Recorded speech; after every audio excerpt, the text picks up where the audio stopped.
Hey guys, what's up? My name is Jake from Annihilation Scooters, and today I will be teaching you how to tail whip.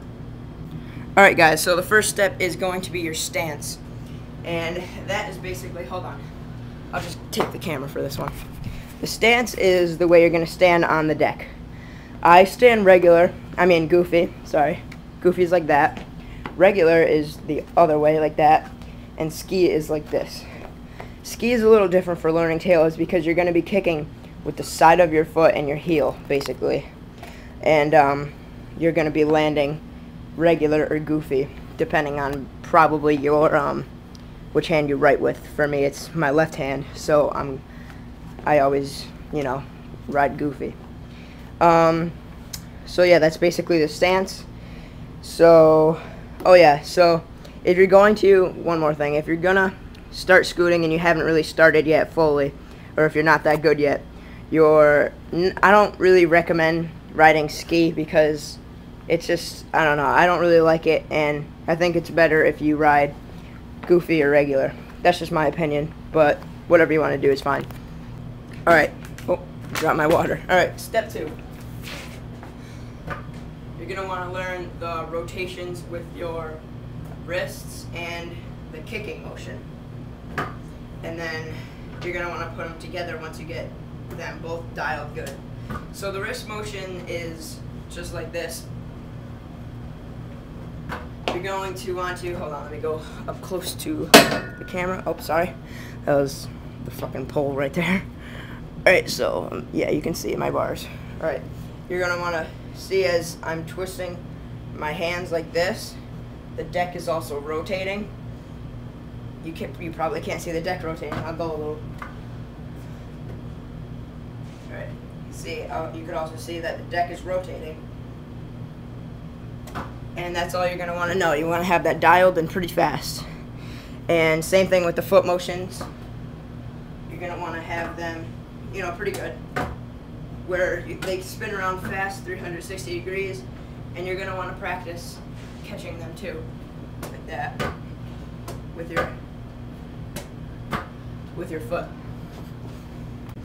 Alright guys, so step 3 is learning the step-offs. You don't necessarily need this step, but it will help in learning the tail whip faster, and in the long run will help you be better at tail whips and master them quicker.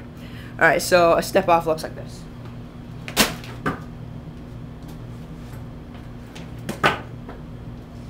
What this is doing is showing you how much force you need to put in the kick to rotate your deck 360 degrees, and how much spin you need to put in your wrist rotation. So in slow motion, it would look like this. You would you put your foot down. I ride goofy, so you put your front foot off. So if you ride regular, you put your left foot. But since I ride goofy, I put my right foot.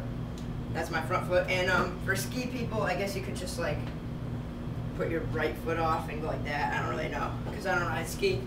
But yeah, I'm goofy, so it's basically just the opposite for regular. So put your front foot off and kick back and do the wrist rotation and catch it and put it down, and also put your other foot on, your front foot back on, like that.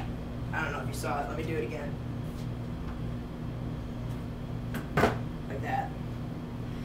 And that is step 3. Oh yeah, also you're going to want to practice that kind of a lot too, learning tail whips faster and quicker. Alright, step 4 is practicing a lot. For tail whips, it's kind of the start of every trick. Once you can learn tail whips, you can learn double tail whips, you can learn tail whips to bar spins. Of course there's other tricks that, don't have tail whip, you don't have to tail whip for them, but tail whip is kind of the foundation of starting scootering. That's what you want to learn first. It's a cool trick in my opinion. I don't use it a lot anymore because, I can do doubles and I'm kind of close to triples now. But yeah, so practice a lot. Do the step-offs.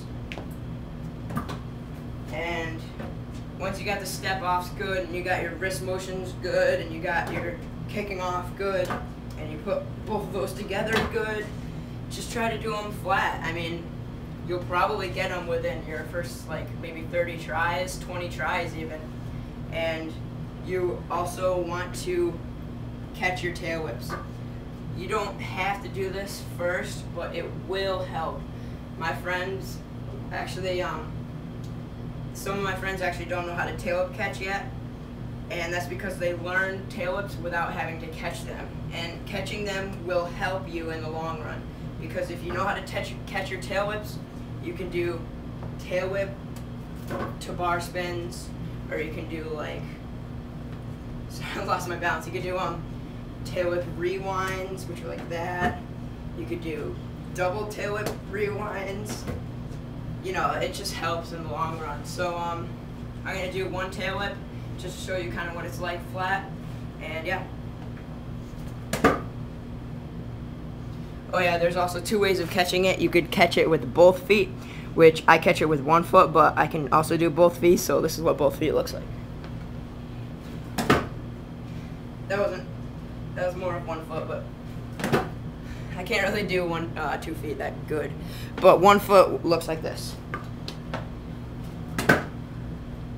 Like that. So yeah, that's how to tail whip. And that is also step 4. Alright, and one more thing. This isn't really a step, so I'm just going to tell you. Practice every day if you can. Every day, like, doesn't matter if you're at your house, if you're at, I don't know, say your uncle's or your grandma's. Just like bring your scooter with you everywhere you can, maybe your friend's house too. I actually learned tail whips at my friend's house, and it wasn't even with my scooter, so that just shows that you can learn tail whips with any scooter and anywhere, anytime. So just practice every day, and also be determined. Don't try to learn bar spins while learning tail whips. Just be determined on one trick until you get that one pretty good, then move on to the next one. So thanks for watching our first video. Please help us out by subscribing, commenting, and liking.